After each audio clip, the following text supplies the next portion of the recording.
I'm Dale Lawrence. Welcome to the Travel Show.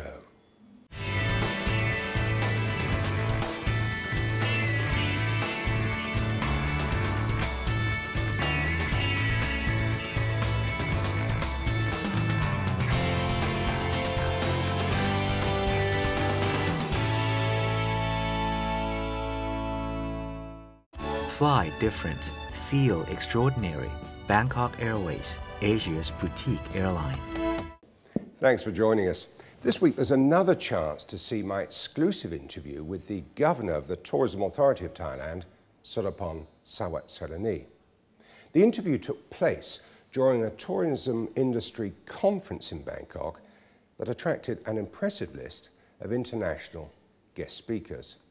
It was a collaboration between the public and the private sectors seeking to map out the future of Thailand's tourism industry. Stay tuned as Governor Surapong goes on the record.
Amazing Thailand, just as amazing as you remember.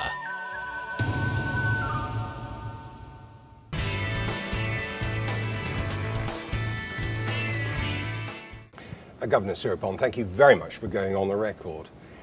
The Mapping the Future conference, it's a bold move, isn't it, to seek to embrace the international travel and tourism community. But my first question would be, well, what is the chance of their voices being heard beyond this conference room?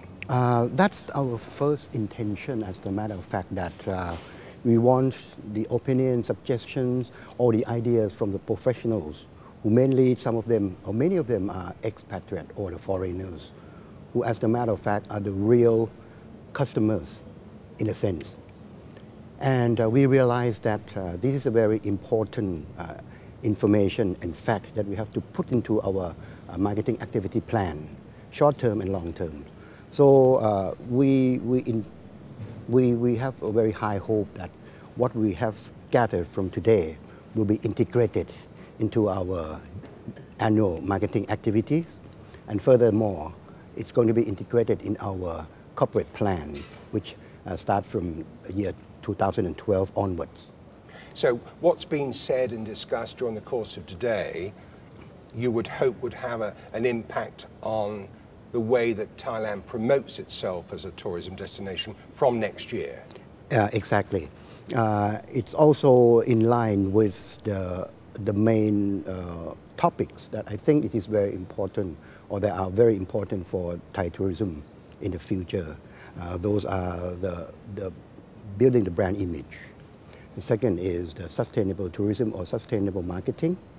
And the third one is the e-marketing, which is, all of us know the dynamic of it and also the power of the e-marketing. And the last one is something that we have faced once too often, that is the crisis management or the reputation management. So these four main topics are the things that we would like to get the idea from these professionals and put into our working directions or in our strategy. Indeed. Now, you've managed to attract a very impressive selection of international speakers to talk to the conference today, addressing those very issues that you mentioned. let me give you one example of something I think that's in the minds of the travel and tourism community.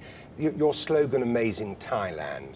I mean, it's had an incredibly long shelf life, hasn't it? I'm just wondering, how much longer can you exploit that phrase, award-winning phrase? And when might we see the successor to Amazing Thailand? Yes, it's quite amazing, isn't it, that how long the shelf life of Amazing Thailand has been.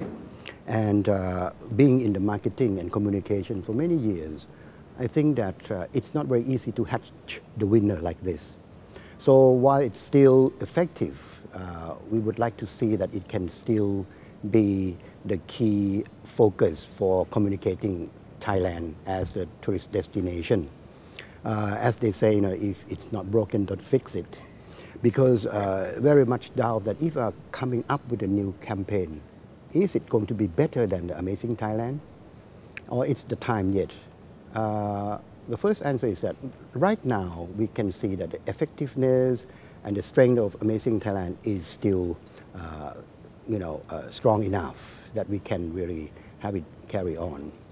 And only by changing some tagline to go with it, so that we can refresh it once very often to be more responsive to the changing needs and trend of the market or of the consumer. But Amazing Thailand has been perceived almost like a brand of Thailand in terms of tourist destination. Which suggests it would be very hard to move away from that tagline, that slogan. We keep on thinking and working with lots of people like the stage like this. We might not come up with something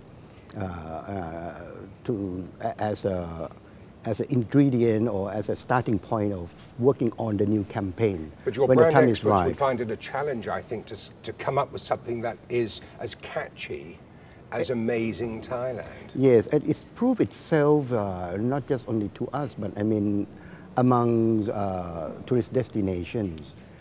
They talk about Amazing Thailand, and some of them even think that it is the way to do. So many of the countries were coming up with something similar to Amazing Thailand, as you might notice. Indeed. But times change, things change, environment change. So we have to be ready that when it comes, we should be able to really move on with something. If not Amazing Thailand, we really think that we have to find something that reflects, the true spirit and the true quality of Thailand as the tourism destination. Absolutely. But of course, it was only towards the end of last year that you invested a considerable amount of money in a new domestic and international TV campaign, TV advertising campaign, that was still using the Amazing Thailand slogan. So I guess we can expect to see it on our TV screens for the foreseeable future. Exactly. Will it run for the course of 2011? Yeah, we'll run it through the course of 2011, that's for sure. And then it's the challenge for the brand experts to come up with something that may be better. Yeah, that's something that we have to be carefully manage to make sure that you don't kill the very strong horse and then you replace it with a weaker horse. Yes. But that the horse will get tired one day, and you have to be really ready to build something to replace it. Well, I think this particular horse is capable of running very long. It's certainly not a sprinter. I think it's a long distance runner. It's a long distance runner, yes, indeed. Course. Now, you mentioned a moment ago about the discussion about social media here at the conference. Yes. Now, would it be fair to say that the TAT was a bit of a late arrival in terms of social media? You were perhaps a little bit off the pace in terms of embracing social media, but now that you recognize its value. Yes. The online marketing, social media marketing is very important. We realize that. But there are many factors that TAT in the past could not really get on the bandwagon fast enough. But it's not too late, because these things change every 6 months or even every 3 months. Once we realize it, we gain knowledge about it, then we will try to get the best out of it by using the strength and influence of the social media networking. Now, let me ask you this very personal question, Consumbron. Do you pay a regular visit to the TAT Facebook? Yes, I do, and I have my own page. And you find out that, it's sometimes you want to listen to people, you want to hear what they feel, what they think, and you always want to share what you think too. And the social media networking is giving you this opportunity. And I also use it as the informal way of managing my organization. They will understand in a very informal way like what I'm thinking, what I'm pursuing, what I give the emphasis on. That's very interesting. Report without being the report of the formal report from. So you're using it as a form of internal communications as well. I use that too, yes. And has that been warmly welcomed by your teams? Yes, in our TAT now more and more people are on Facebook and Twitter. I'm more active on Facebook, of course. And there are times that we can communicate some special issue in terms of management without having to be using the what you call the formal channel, yes, which sometimes it's not natural. Like in the long weekends, for example, I can post on my Facebook that it would be nice if anyone can tell me what's happening in their area or how the tourist traffic visiting their offices. So in our 30 office or 35 offices in the country, can give a short message, okay, it's not very good, some say, oh, it's very good, lots of people coming to visit here and there. And then you can really, monitor. So you're using it as a valuable means of gathering information from your regional teams, presumably including your offices overseas. Yes, yeah, that's correct. But of course, all the information they are posting on Facebook is in the public domain, isn't it? Presumably anyone who is a fan of your page, the TAT page, can actually read this information. Yes, sometimes it's on the page, sometimes it's on the profile. Yes. And then if on the profile, then we use the wall. I see. It gets to so someone you're managing specific. the privacy levels to make sure that certain information right, yeah, something that would be it is worthwhile for the public, then yes, I'll let it go publicly on the page. And but other than that, it's the information that people to get into the public too, like what is happening here, what is happening there, or sometimes you also get the response or the feedback from those who are involved in the social media networking. And it's a very honest comment, very constructive sometimes, and sometimes it's a warning that we should have something corrected.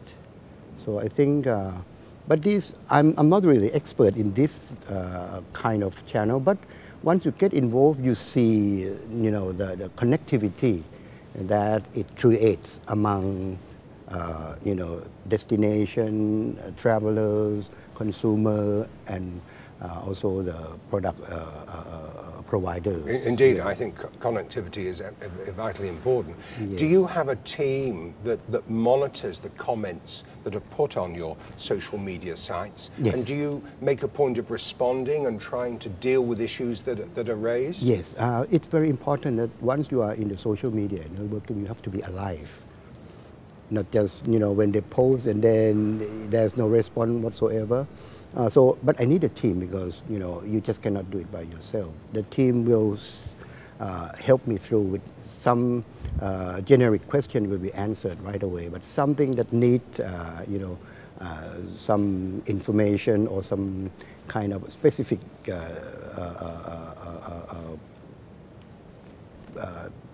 information, yes, then it will come. A more detailed response. More detailed response, yes.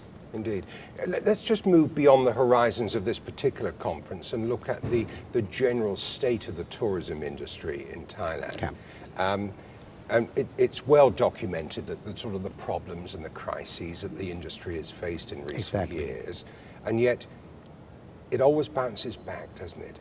Yes. With remarkable consistency. And we are now in a position where, the Prime Minister told us on the first show in this series that he was looking to see about 17 million international arrivals this year. Yes. Was he being over-optimistic? I heard that.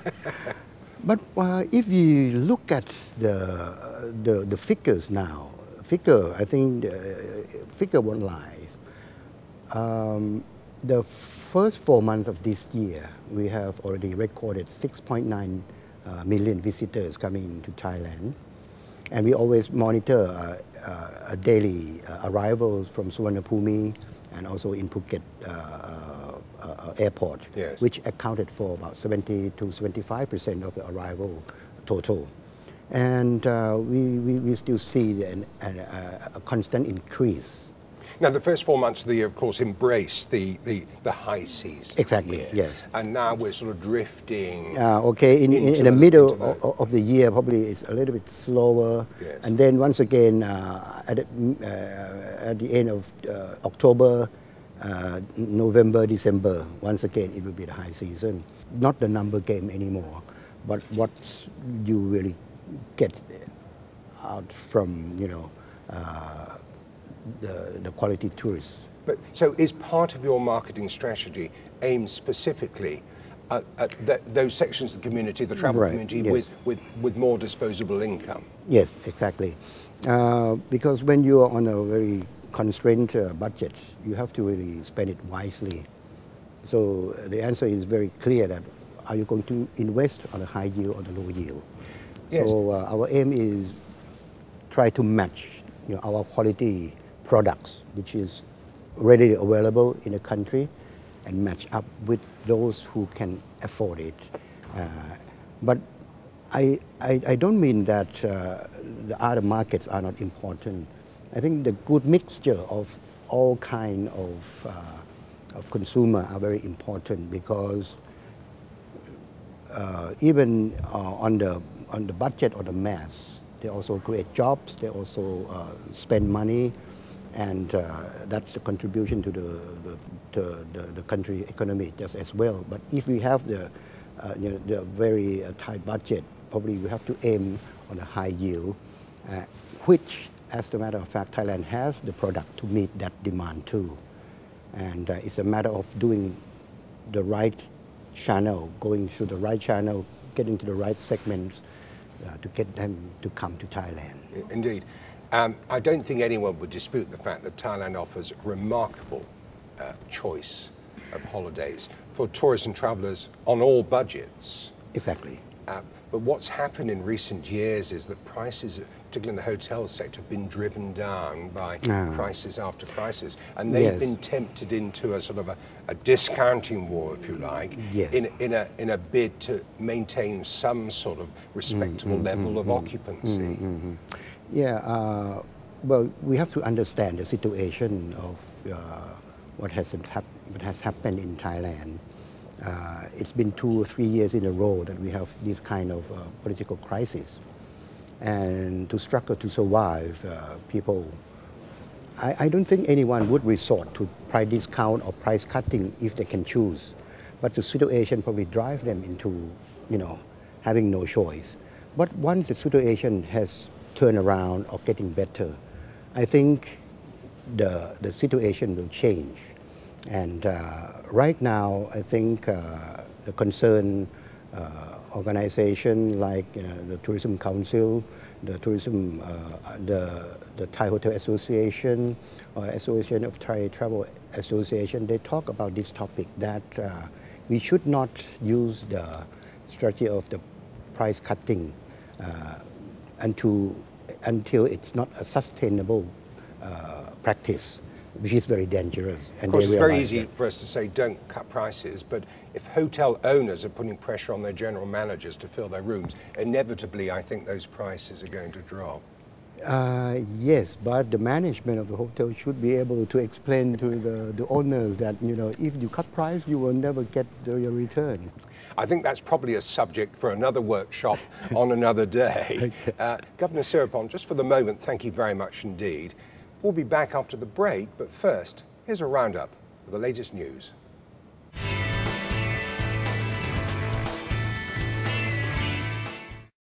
The International Air Transport Association has revised its profit expectations for this year to some $6.9 billion, and that's up from the $4 billion projection announced in June.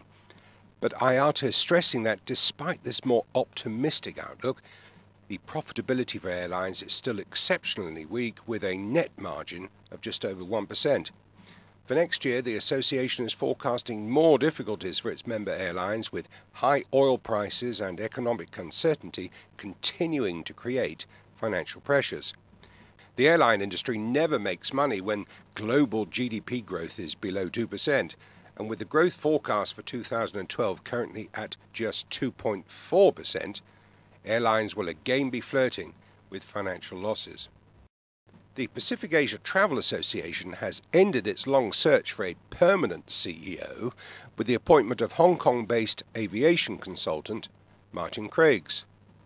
Mr. Craigs replaces the interim chief executive Bill Calderwood, who spoke to the travel show earlier in the series during the Mekong Tourism Forum in southern Laos, and then later as a guest in the show's On the Record segment. The immediate task for Mr. Craigs is to halt the worrying decline in membership and boost revenue amid rumours of a cash crisis at the Bangkok-based travel industry organisation. Amazing Thailand always amazes you.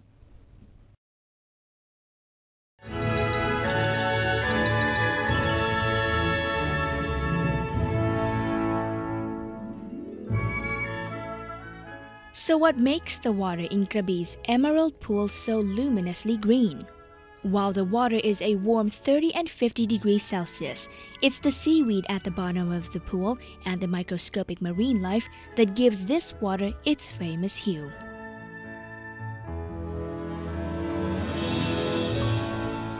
Next to the pool, a short path reveals the secrets of nature in one of the few remaining lowland forests in southern Thailand. Amazingly, the pool springs from underground and can respond to sounds like clapping. This really is one of Krabi's hidden gems.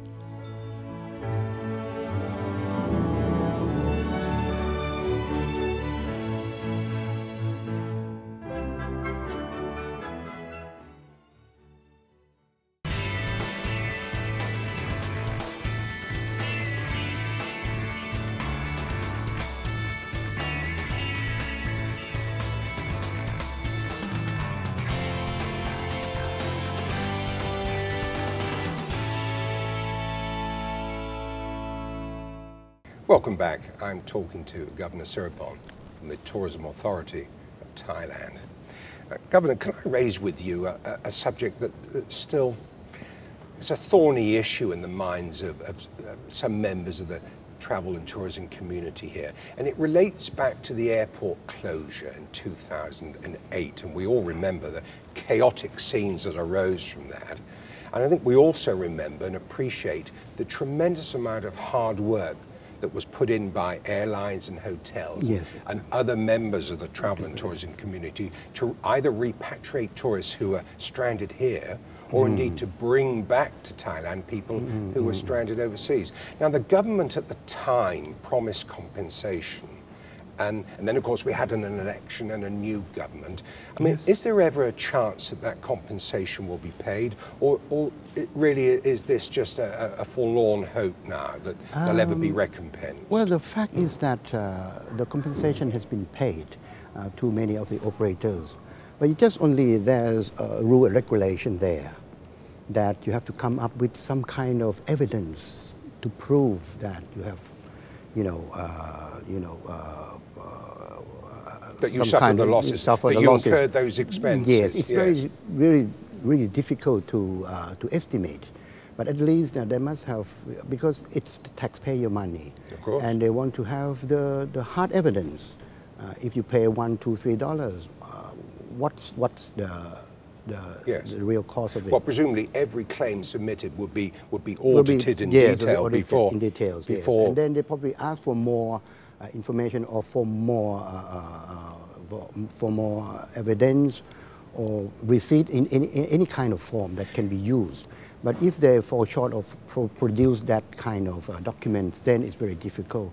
But in lots of cases, it has been compensated. Well, thank you for making that clear, Governor, because there was the impression that the government that took office shortly after those protests at the airport was really washing its hands of the promises made by the government in office at the time that the airport was closed down. No, it's not the so case. It has been these are cases that are ongoing? As much as it could be done, yes. So is it too late even now to submit a claim, or could someone come forward and say, look, well, actually, I did incur these losses and I can show evidence to prove it? Well, would the claim be considered sympathetically? If you can be realistic, if you have the evidence, you can really produce it, not, within a year. I think it's enough time, but not after 3 years, then you find it out. Okay, well, thank you for that. Now look, competition is very intense in this part of the world, isn't it? Whether, yes, I agree. In all aspects of business and commerce, and I don't think tourism is an exception. I mean, you've had a remarkable track record in terms of your growth. We heard and saw that for ourselves in the conference this morning.